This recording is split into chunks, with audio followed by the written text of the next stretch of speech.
L'essentiel de l'actualité avec Lionel Durel. Bonjour à tous, nous sommes le lundi 11 mars 2019. Voici les infos de la mi-journée avec la rédaction de 24matin.fr. L'arbitrage qui lui avait octroyé 403 millions d'euros en 2008 pour solder son litige avec le Crédit Lyonnais avait finalement été annulé pour fraude. Le procès de Bernard Tapie pour escroquerie s'est ouvert aujourd'hui devant le tribunal correctionnel de Paris. Affaibli par un cancer de l'estomac, l'homme d'affaires âgé de 76 ans n'en est pas moins déterminé à démontrer qu'il n'a pas volé le contribuable et promet de rendre coup pour coup aux accusations d'escroquerie et de détournement de fonds publics qu'il conteste. Jordan Bennalla, tête de liste du Rassemblement national pour les élections européennes, en a appelé aujourd'hui à Emmanuel Macron pour débloquer la situation qui fait que certains partis d'opposition n'obtiennent pas de prêts bancaires pour financer leur campagne. Actuellement, le parti de Marine Le Pen est toujours à la recherche de fonds pour financer cette campagne qui va lui coûter 4 millions d'euros, a précisé M. Bardella sur Radio Classique, qui a par ailleurs déploré qu'Emmanuel Macron ait renoncé au projet de banque de la démocratie, alors que dans le même temps, la loi interdit désormais aux partis de se financer auprès d'un État étranger ou d'une banque extra-européenne. Le report de la présentation au Conseil des ministres du projet de loi sur l'énergie, prévu initialement ce jour, permettra de rendre le texte plus ambitieux et plus clair sur les objectifs climatiques, a assuré le ministre de la Transition écologique et solidaire François de Rugy. Ce texte doit modifier plusieurs objectifs de la loi sur la transition énergétique de 2015 que le gouvernement ne jugeait pas atteignables, en particulier sur la baisse du nucléaire et la réduction des consommations d'énergie. Il y a eu des demandes de préciser certains aspects, certaines dispositions, a assuré François de Rugy. Un Boeing 737 d'Ethiopian Airlines qui effectuait la liaison Addis Abeba-Nairobi s'est écrasé dimanche matin peu après le décollage. Les 157 personnes qui se trouvaient à bord ont péri dans l'accident. Selon un nouveau bilan, 22 employés de l'ONU sont décédés dans le crash survenu dimanche. Les victimes étaient de 32 nationalités différentes. Parmi elles se trouvaient 9 Français.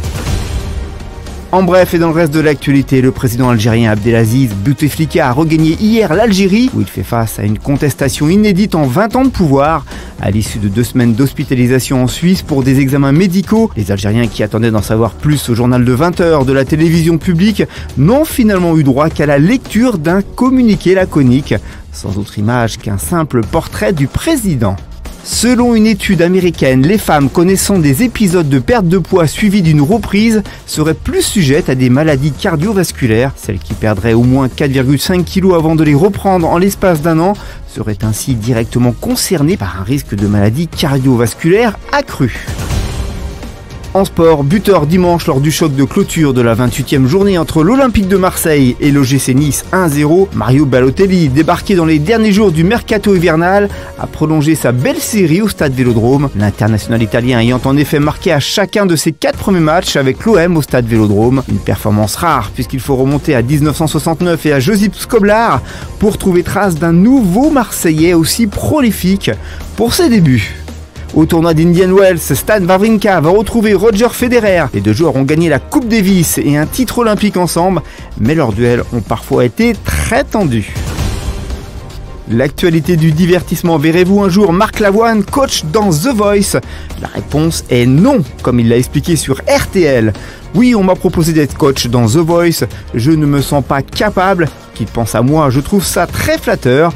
Je leur ai dit, je ne crois pas savoir le faire, je peux écrire des livres, jouer la comédie avec des metteurs en scène et des scénaristes, monter sur scène, chanter et écrire des chansons, mais pas juger et donner des conseils. Ce métier-là, c'est un autre métier, a-t-il reconnu. On conclut ce journal avec votre météo de mardi matin. Le ciel sera gris avec des pluies faibles qui se produiront au nord-ouest des côtes de la Manche au pays nantais. Le vent tournera au sud-ouest et se renforcera graduellement. Le temps reste sec ailleurs avec quelques gelées dans l'est. L'après-midi, une nouvelle perturbation s'étirera des Charentes à la Belgique et progressera vers les régions centrales avec des pluies soutenues et du vent fort. Le beau temps résistera ailleurs avec une douceur très agréable dans le sud. Côté température, mardi matin, il fera de 1 à Montélimar, à 10 pour Brest, 3 à Toulouse, 5 à Paris et Lille, 6 à Nice. Merci d'avoir suivi ce Flash Info. La suite des infos continue sur 24matin.fr, sur nos applications et sur nos réseaux sociaux. Bon après-midi à tous, un mardi 13h pour un tout nouveau journal.